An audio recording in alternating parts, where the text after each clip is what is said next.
दिलेर खान यांनी 80,000ची फौज घेतली, पुरंदरगडाला वेढा घातला. पुरंदरच्या तहामध्ये महाराजांनी सांगितलं पुरंदरगडाला नखा इतका धक्का लागता कामा नये. पुरंदरगडाच्या बदली देण्यात येतील 23 किल्ले. महाराजांनी एका गडाच्या बदली 23 किल्ले देण्यामागचं कारण काय होतं? पुरंदर किल्ला स्वराज्यामध्ये असणारी एक शिवभूमी होती, एक पवित्र ठिकाण होते. का मानले गेले? आपल्या स्वराज्याचे पहिले राजपुत्र म्हणजेच की संभाजी महाराजांचा जन्मस्थान किल्ला पुरंदर असल्यामुळे महाराजांनी एका गडाच्या बदली शत्रूला 23 किल्ले दिले. 23 गडांमध्ये सगळ्यात बळकट एक किल्ला गेला. त्या गडाचे वर्णन कसे होते? 22 गडांना मागे ठेवलं, एकटा किल्ला त्यांच्यासाठी झुंज घेत असेल तर 22 गडांना नखा इतकाही धक्का लागणार नाही, इतका तो बळकट गड होता. त्या गडाचे नाव गडकोंढा. तुम्ही ज्या गडावर आलाय हा पुरंदरच्या तहात शत्रूच्या हाती गेला. या गडावर राज्य करता उदयभानू राठोड याला नेमण्यात आला. उदयभानू राठोड हा एक हिंदू किल्लेदार होता, राजपूत होता.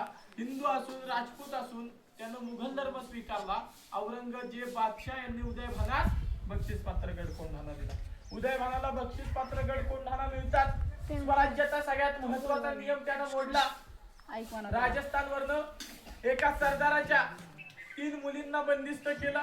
मुलींची नावे होती कमल कुमारी, देवल देवी आणि पद्मशिला. अशा 3ही मुलींना बंदिस्त केलं. गड कोंढाण्यावर घेऊन आला.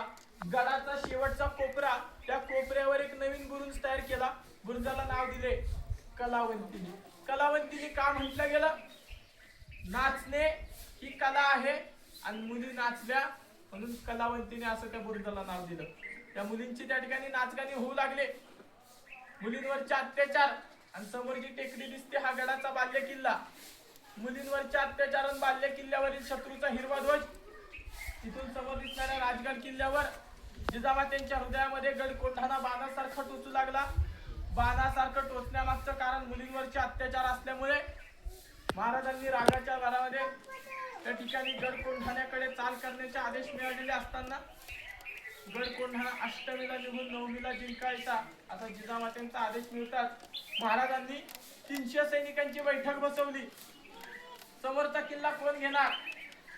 एकही मावळा होऊ म्हणत नव्हता. महाराज म्हटले आम्ही स्वतः गडकोंढाण्याकडे चाल करतो.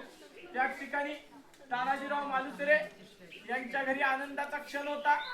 रायबाचे लग्न होते आणि अक्षदारूपी तानाजीराव मालुसरे राजगडाकडे निघालेले.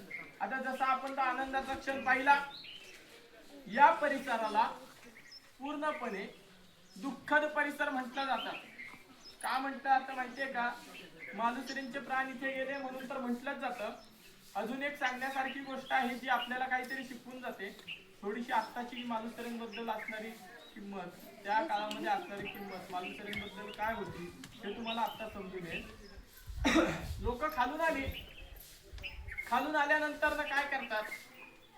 थोडस हिरवं गवत दिसतंय, बसायला सावली आहे, कसंही बसा, कसंही बोला, किती आवाज वापरा, कशीही भाषा वापरा, किती जागा नाही. त्याला दुःखद परिसर का म्हटलं जातं हे आधी जाणून घ्या. लोक खाल्ला आल्यानंतर ना समोर समाधी आहे मालुसरेंची. समाधीचं दर्शन घेतात, एक फोटो काढतात. फोटो काढून झाल्यानंतर ना जर इथे समोर आले तर त्यांना इथे एक मूर्ती दिसते. लोकांना काय वाटतं गणपतीची मूर्ती आहे, हनुमानाची मूर्ती आहे. इथे आलेत कोणासाठी? आलेत मालुसरेंसाठी. मालुसरेंचं दर्शन घेतल्यानंतर ना देवाच्या पाया आपण रोज पडतो. त्यामुळे काही लोक इथं पाया पडतात, काही लोक पाया सुद्धा पडत नाही. तुम्ही येणाऱ्या जाणाऱ्या रोज लक्ष ठेवा. माणसं इथं येऊन इथून निघून जातात, इकडे बघत सुद्धा नाही. तुम्ही समोर पाहताय ना, हा एक ब्रांजचा पुतळा आहे.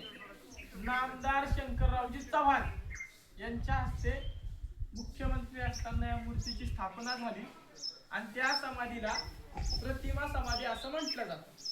त्याच ठिकाणी तुम्ही जर इथे लक्ष दिलं, आपल्या मावळ्याचा युद्धामध्ये पश्चिम भागामध्ये इकडे मागे हात तुटला.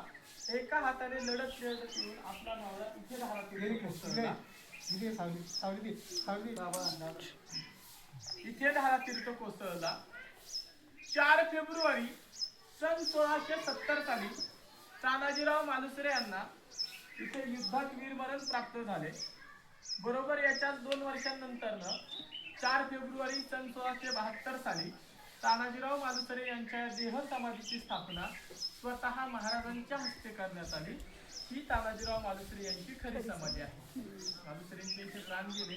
प्राण गेल्यानंतर ज्या मुलींनी 5 वर्ष अत्याचार सहन केला त्या मुलींना महाराजांनी सांगितलं, जसं आम्ही तुम्हाला शत्रूच्या तोंडातनं वाचवलंय तसंच राजस्थानला सुखरूप पोहोचवण्यात येईल. मुली काय म्हटल्या माहितीये का, आम्हाला जर आमच्या प्रश्नाचं उत्तर मिळालं तर आम्ही राजस्थानला जाऊ. मुलींनी प्रश्न असा केला, असं महाराजांना सांगितलं की आमचा हा दादा आनंदाचा क्षण सोडून, मुलाचे लग्न सोडून आम्हाला सोडवण्याकरिता इथे आला. स्वतःचे तुकडे होईपर्यंत आमच्यासाठी लढला. आणि आमचा दादा जर आम्हाला इथे सोडून गेला असेल तर त्याला सोडून आम्ही राजस्थानला कसं जायचं. या प्रश्नाचं उत्तर कोणाकडे नव्हतं. त्या मुलींनी आपले प्राण या ठिकाणी सोडले. विष पिलं, तिथंच प्राण सोडले. 4 फेब्रुवारी सन 1672 साली जसं तानाजीराव मालुसरे यांच्या या देह समाधीची स्थापना झाली, तसंच त्या 3ही मुली कमलकुमारी, देवलदेवी आणि पद्मशिला या 3ही मुलींच्या देह समाधीची स्थापना महाराजांनी या ठिकाणी केलेली आहे. तुम्ही नंतर नाही ना इकडे पलीकडे बघा, ते पिंड आणि शिवलिंग आहे. इथं कमलकुमारी, देवलदेवी आणि पद्मशिलाची समाधी आहे. त्यांना किंमत काय झाली की आपल्या दादानं आपल्यासाठी काय केलंय, त्या मुलींनी आपले प्राण या ठिकाणी सोडले. मुलींनी प्राण सोडल्यानंतर मानाने 5 पाऊली मालुसरेंच्या खांद्याला, त्या पालखीला महाराजांनी खांदा लावला. राजगडच्या घाटामध्ये नेण्यात आलं. त्या ठिकाणी विसावा दिला. त्या घाटाला मडी घाट म्हटले गेलं. तिथून पालखी दर्शनासाठी राजगडावर गेली. राजगडावरनं त्यांच्या गावी उरगडला.